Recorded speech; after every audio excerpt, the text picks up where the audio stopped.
Assalamualaikum.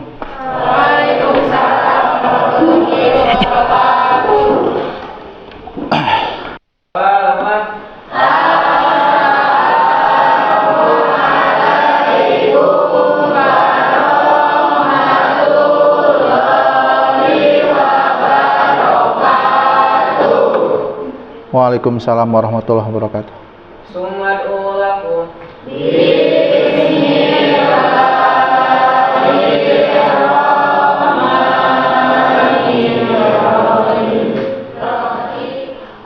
Oke ya, alhamdulillah hari ini kelihatannya kalian kompak hadir semuanya ya. Oke.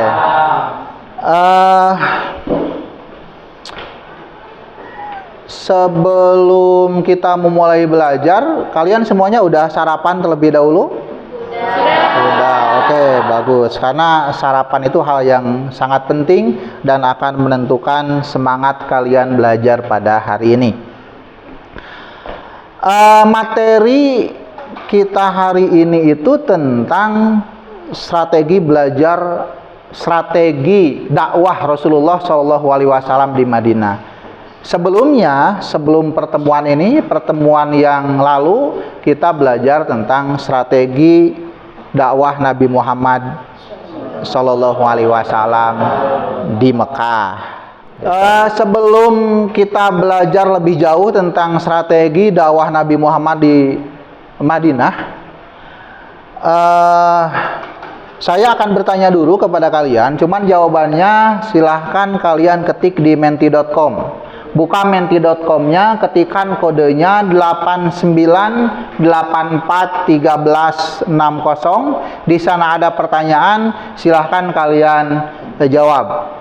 Pertanyaannya yang pertama, apakah kalian pernah belajar tentang strategi dakwah Nabi Muhammad strategi dakwah Rasulullah SAW di Madinah? Silakan kalian jawab.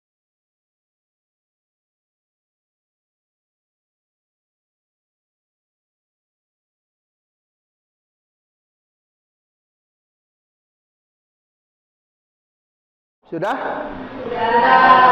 Oke, hasilnya bisa kelihatan ya di tampilan layar. Selanjutnya tentang tujuan pembelajaran kita hari ini.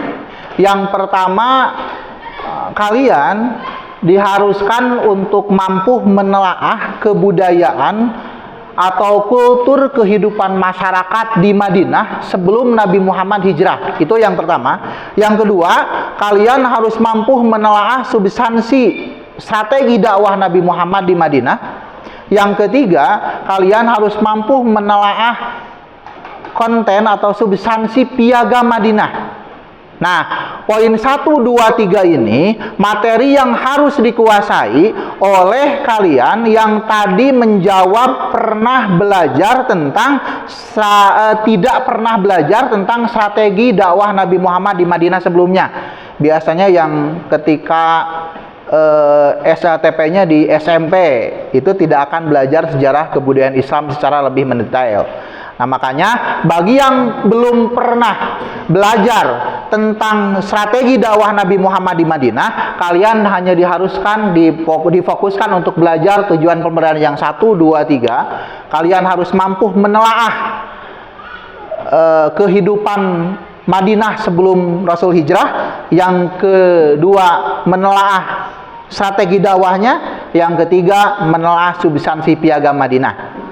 Adapun kalian yang sudah pernah belajar ketiga poin ini semuanya, maka kalian diharuskan untuk mampu memproyeksikan strategi dakwah Nabi Muhammad SAW terhadap konsep strategi dakwah kekinian.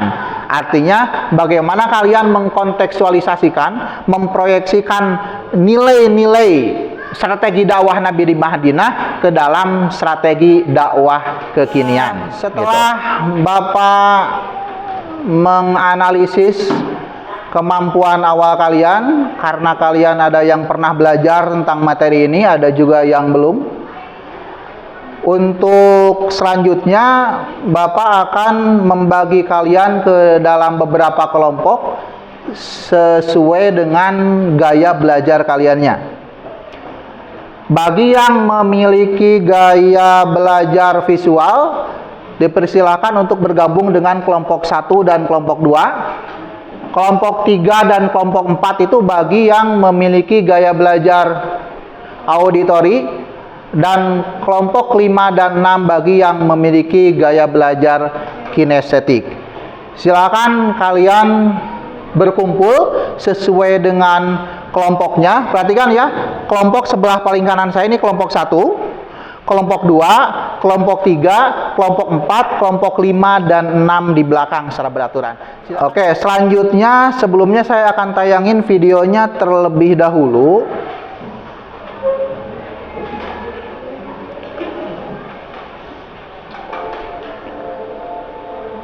Bagi yang kelompok 1-2 silahkan dengarkan video ini. Begini persoalannya, itu sesuai dengan tujuan pembelajaran kita tadi.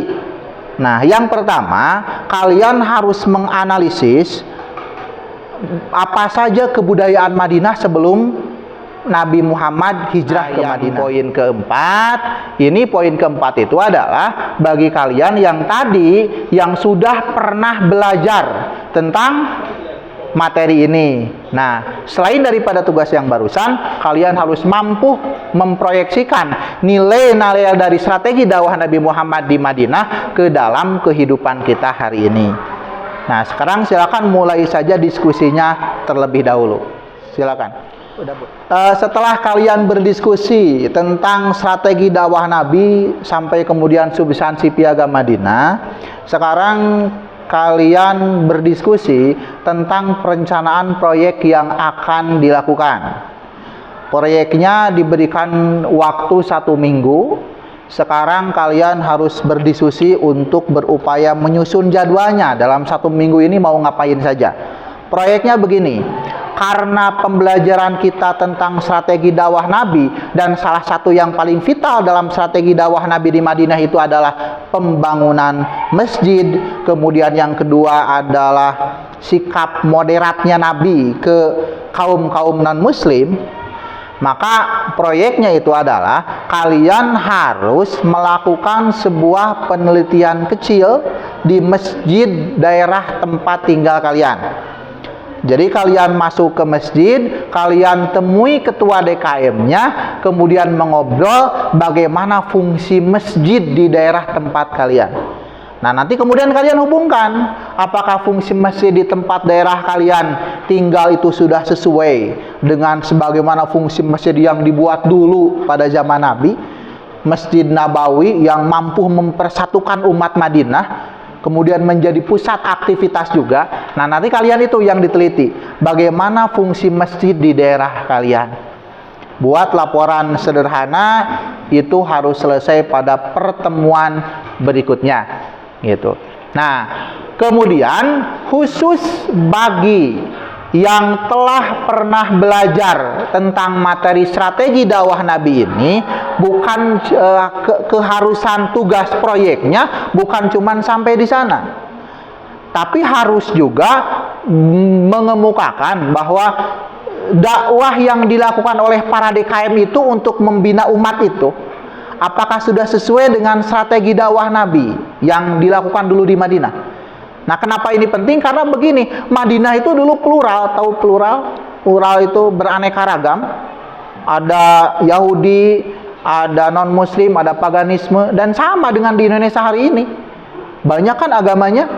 Nah, apakah strategi dakwah Nabi Muhammad itu sudah terserap dalam dakwah-dakwah yang dilakukan di masjid-masjid dekat daerah kalian tinggal? Setidaknya tidak ada unsur radikalisme misalkan dalam strategi dakwahnya, karena Rasul kan di Madinah pun menghindari hal itu.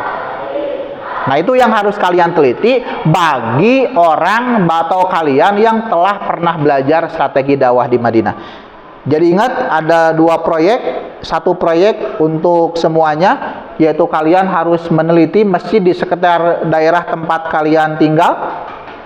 Bagaimana fungsi masjid itu? Apakah sudah seharusnya atau belum?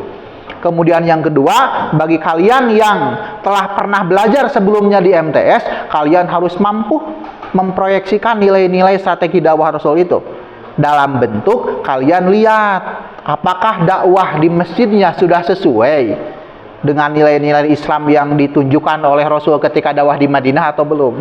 Gitu. Bisa dipahami kan?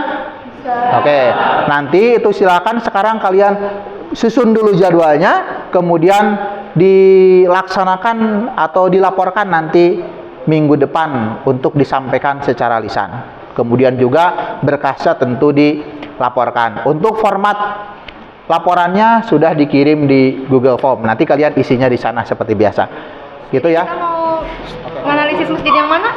Ya mungkin masjid di sekitaran sini aja. Oke. Nah kebetulan saya juga deket lah dengan masjid di lokasi di sini. Nah yang bernama masjidnya itu Masjid Al Hikmah. Oke, sambil ditulis aja. Ya terus dia berlokasi di dekat pesantren juga gitu kan yayasan. Nah, Bang Sangran, kan harus ada tentu nih waktunya, jadwalnya teh kapan? Hari Minggu atau hari Minggu? Bagian ibadah. Enggak, aduh hari Minggu aja. Kan sekarang Sabtu besok mendingannya besok. Oke, Sabtu. Ame cepatnya mau beres. Standby-nya tuh di mana nih? Di 55 weh. Standby dulu 55 kumpul, nanti kita lanjut ke Pasangrahan. Oke, apakah ada kesulitan? Bagaimana? Tidak. Oke. Dimengerti kan maksudnya? Oke. Adik-adik, setelah kalian melakukan penelitian kecil selama 1 minggu ini, sekarang kalian harus mempresentasikannya. Kemudian kelompok yang lain pun mendengarkan presentasi tersebut. Nah, selama presentasi itu, setelah presentasi suatu kelompok yang lain silakan bisa nanya, bisa juga memberikan pendapatnya. Ingatlah, yang bertanya, yang memberikan pendapat itu tentu akan diberikan penilaian yang berbeda, gitu. Nah, dimulai silakan. Mau kelompok mana dulu yang akan mempresentasikan hasil kerja proyeknya? Saya bersama teman-teman saya sudah melakukan wawancara dengan ketua DKM di tempat saya, yaitu di DKM Hidayatul Ulum. Hasil dari wawancara itu yaitu mengenai salat berjamaah. Alhamdulillah di setiap harinya selalu dipenuhi ramai dengan orang-orang yang selalu berjamaah pada sholat 5 waktu, terutama pada sholat maghrib, subuh, isya selalu ramai. Dan pada selain digunakan sebagai fasilitas agama ataupun berdakwah, masjid juga digunakan sebagai fasilitas umum. Contohnya misalnya mengumumkan kegiatan gotong royong bersama untuk mengajak masyarakat bergotong royong, misalnya membersihkan jalan ataupun membantu apa saja yang terjadi di wilayah saya. Juga strategi dakwah yang dilakukan di DKM tersebut seperti ada pengajian rutin mingguan, bulanan, ada ibu-ibu, bapak-bapak, dan anak-anak juga sering mengaji di tempat tersebut. Nah, dalam strategi dakwah di Masjid DKM kami atau terdekat ya, yaitu berdakwahnya itu cukup ya tentang Islam ya, kayak gitu ya, yang menuntut agama Islam itu ya kayak gimana gitu, alhamdulillahnya. Nah, melaksanakan tugas proyek dengan baik, yang pada intinya alhamdulillah juga bahwa masjid-masjid di sekitar tempat kalian tinggal itu telah melaksanakan berbagai kegiatan, bukan hanya sholat berjamaah saja. Nah, meskipun ada yang perlu ditingkatkan, yaitu jamaahnya yang terkesan masih kurang. Nah, itu adalah setelah kalian berdiskusi, Bapak ingin mengecek hasil diskusi kalian dengan mengerjakan tugas lewat kuisis ya. Silakan kodenya dimasukkan, kalian kerjakan di kuisis seperti yang biasa dilakukan. Bapak memberikan apresiasi bagi semua kalian yang telah mengerjakan proyek ini dengan baik.